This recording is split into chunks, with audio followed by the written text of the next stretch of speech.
संसार में हम रहें, संसार में रह करके हम अपने कर्तव्य पूरे करें, हंसी खुशी से रहें, अच्छी तरीके से रहें, लेकिन इसमें इस कदर व्यस्त न हो जाएं, इस कदर फंस न जाएं कि हमको अपने जीवन के उद्देश्यों का ध्यान ही नहीं रहे। अगर हम फंसेंगे तो मरेंगे। आपने तो बंदर का किस्सा सुना होगा जो अफ्रीका में पाया जाता है, शिम्बून, और जिसके बारे में ये कहा जाता है कि शिकारी लोग उसको चने, मुट्ठी भर चने का लालच देकर के इसकी जान ले लेते हैं। लोहे के घड़े में चने भर दिए जाते हैं और शिम्बून उस चनों को खाने के लिए आता है, मुट्ठी बांध लेता है। मुट्ठी को निकालना चाहता है तो मुट्ठी निकलती नहीं है, जोर लगाता है तो अभी नहीं निकलती। इतनी हिम्मत नहीं होती कि मुट्ठी को खाली कर दे, छोड़ दे, हाथ को खींच ले, लेकिन वो मुट्ठी को छोड़ना नहीं चाहता। छोड़ने को न चाहने का परिणाम ये होता है कि हाथ बाहर निकलता नहीं, और शिकारी आता है, उसको मार काट के ख़त्म कर देता है, उसकी चमड़ी को उखाड़ लेता है। हमारा आपकी स्थिति भी ऐसी है जैसे अफ्रीका की शिम्बून बंदरों जैसी। हम लिप्साओं के लिए, लालसाओं के लिए, वासनाओं के लिए, तृष्णा के लिए, अहंकार की पूर्ति की तरीके से मुट्ठी पकड़ करके बंदरों की तरीके से फंसे रहते हैं और अपने जीवन संपदा का विनाश कर देते हैं। इससे हमको बाज आना चाहिए और अपने आप को इनसे बचाने के लिए कोशिश करनी चाहिए। हमको अपनी क्षुद्रता को त्याग करना है।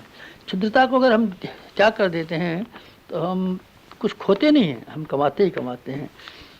कार्ल मार्क्स मजदूरों से ये कहते थे, मजदूरों एक हो जाओ, तुम्हें गरीबी के अलावा कुछ खोना नहीं है। और मैं ये कहता हूँ, अध्यात्म मार्ग पर चलने वाले विद्यार्थियों, तुम्हें अपनी क्षुद्रता के अलावा और कुछ नहीं खोना है, पाना ही पाना है। आध्यात्मिकता के मार्ग पर पाने के अलावा कुछ नहीं है। इसमें एक ही चीज़ हाथ से गुम जाती है, उसका नाम है आदमी की क्षुद्रता और संकीर्णता। क्षुद्रता और संकीर्णता को त्यागने में अगर आपको कोई बहुत कष्ट न होता हो तो मेरी प्रार्थना है कि आप इसको छोड़ दें और आप महानता के रास्ते पर चढ़ें। जीवन में भगवान को अपना हिस्सेदार बना लें, भगवान के साथ आप जोड़ लेंगे तो ये मुलाकात और ये रिश्तेदारी आपके बहुत काम आएगी। गंगा ने अपने आप को हिमालय के साथ में जुड़ा रखा। गंगा का और हिमालय का तालमेल, उसका रिश्ता नाता ठीक बना रहा और हमेशा गंगा का पानी खर्च करती रही, लेकिन पानी की कमी नहीं पड़ने पाई। हिमालय के साथ रास्ता हम जोड़ें, भगवान के साथ हम रास्ता जोड़ें तो हमारे लिए जीवन में कभी अभावों का और कभी उस तरह के संकटों का अनुभव न करना पड़ेगा जैसे कि सामान्य लोग पग पग पर किया करते हैं। गंगा का पानी सूखा नहीं, लेकिन नाले का सूख गया। उसने किसी महान सत्ता के साथ संबंध मिलाया नहीं। बाढ़ का पानी आया और छलने लगा। बाढ़ का पानी सूखा, नाला सूख गया। 9 महीने सूखा पड़ा रहा। बरसाती नाला 3 महीने में सूखा पड़ा, लेकिन गंगा युगों से बहती चली आ रही है, कभी भी सूखने का नाम नहीं लिया।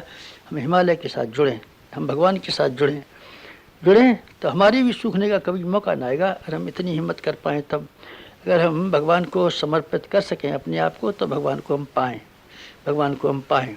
हम भगवान की कला का सारा लाभ उठा सकते हैं।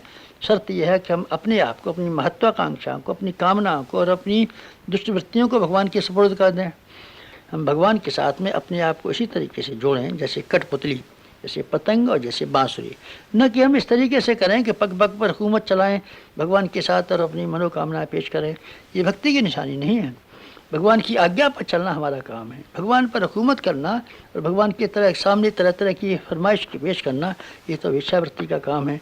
हम में से किसी की भी उपासना लौकिक कामनाओं के लिए नहीं, बल्कि भगवान की साझेदारी के लिए, भगवान को स्मरण रखने के लिए, भगवान के आज्ञानुवर्ती होने के लिए और भगवान को अपना समर्पण करने के उद्देश्य से उपासना होनी चाहिए। अगर आप ऐसी उपासना करेंगे तो मैं आपको विश्वास दिलाता हूँ उपासना सफल होगी। आपको आंतरिक संतोष मिलेगा। न केवल आंतरिक संतोष मिलेगा, पर आपके व्यक्तित्व का विकास होगा। और व्यक्तित्व के विकास करने का निश्चित परिणाम यह है कि आदमी भौतिक और आत्मिक दोनों तरह की सफलताएं भरपूर मात्रा में प्राप्त करता है। मेरा आपसे अनुरोध ये है कि आप हंसती हंसाती ज़िंदगी जिएँ, खिलती खिलाती ज़िंदगी जिएँ, हल्की फुल्की ज़िंदगी जिएँ। हल्की फुल्की ज़िंदगी जिएंगे तो आप जीवन का सारा आनंद पाएंगे। अगर आप घुसेंगे तो आप नुकसान पाएंगे। आप अपने कर्तव्यों को पूरा करने के लिए ज़िंदगी को जिए, हंसी खुशी से जिए। हमें माली की ज़िंदगी जीनी चाहिए, मालिक की नहीं। मालिक की ज़िंदगी में बहुत भारीपन है और बहुत कष्ट है।